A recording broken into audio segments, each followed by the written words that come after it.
The rare books, the topic tonight is finding hidden gold in your attic, or hopefully not in your basement. That's a terrible place to store your books, but everyone who is a reader has in their family, in their house, in their apartment, in their condo, somewhere, they have books that belong to relatives, fathers, aunts, uncles, and they've been assembled.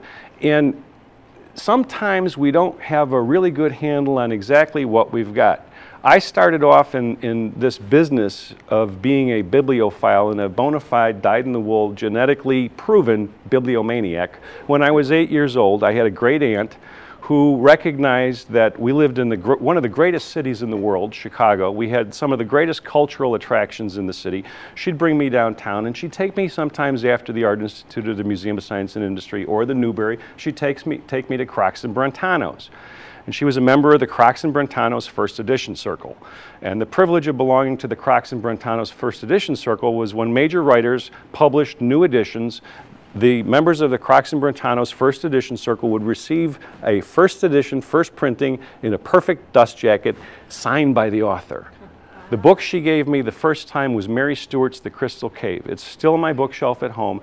It's what really corrupted me into being one of those people who cannot go into a bookstore and buy a paperback book. If I find a paperback and I read it and I like it, I'll go and find the first edition, first state of the book. Are they valuable? Sometimes they're valuable, sometimes they're common. 10 years ago, I was in the shop of a rare book dealer who was going out of business. It was Monday, he was closed. There was an incessant banging on the door. We were sitting around talking business, and there's an incessant banging on the door. There's a lady out there with shopping bags. We both rolled back our eyes in our head and thought, oh great.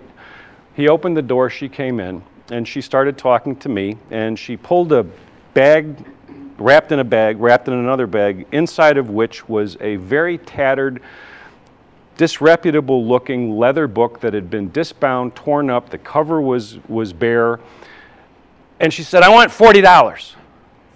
I looked at her and I said, I'm the wrong guy to talk to. He's the owner. He said, I'm not interested. I looked at it. She was pretty insistent. She was either going to get money for it or she was going to throw it away. I don't throw away books. I looked at the book. It was very interesting. It was in French. My French is very poor, but it had 12 of the most beautifully hand-illustrated color plates I had ever seen of all of the iconic literary muses and their lovers, Romeo and Juliet. And I looked at the lady, and at the time I was indigent, and I think I had $48 in my pocket that I was going to use for lunch, and I wanted to buy a tie. And I reached into my pocket, and I said, it would really make sense if we got your identifying information, phone number, and let me go home and do some research, and I'll pay you, what I think it should be purchased for. She was insistent. She wanted the money now. She was going downtown and wanted to go to lunch. Hopefully she wanted to buy a tie. I gave her $48, and she gave me the book, and it went inside of the bag, and inside of the other bag, and inside of the other bag, and it got put away. A couple years later, I pulled it out, and I brought it to a book conservator here in Chicago, and I said, Scott, can you do anything with this book? And he said, sure. It's going to cost $800, and we're going to do this and this and this and this. And I said, fine. And I was hoping that it would take him a very long time to accomplish the work so that I could save up the money to pay for the restoration. I got the book back, and I started doing the research on it. Why did I spend $800? It was a beautiful Victorian raised leather binding, and I just hated to see it go to waste. I started doing research. I could find the book nowhere. I went to Newberry, and I was able to locate, there were 4 extant copies recorded in institutional libraries on the planet. None of them had hand-colored plates. I thought I should keep this book. I kept the book for a while, and I kept showing it to customers. And a fellow flew in from Colorado one time, and he had to have the book. And he said, how much do you want for the book? He said, it looks like a $50,000 book. And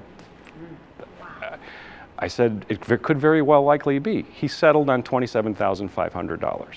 And the book was sold, and it was presented to his wife as a wedding present. What had seemed to be an innocuous piece of junk when it walked in the door was ultimately determined to be something of very significant value. And I'm certain that there are more than 5 to 10 people in this room who somewhere in their homes have something that's been overlooked or passed down through the family, gifts, friends, where if you take, if a careful look is taken and examined, you might find that it does indeed have some value.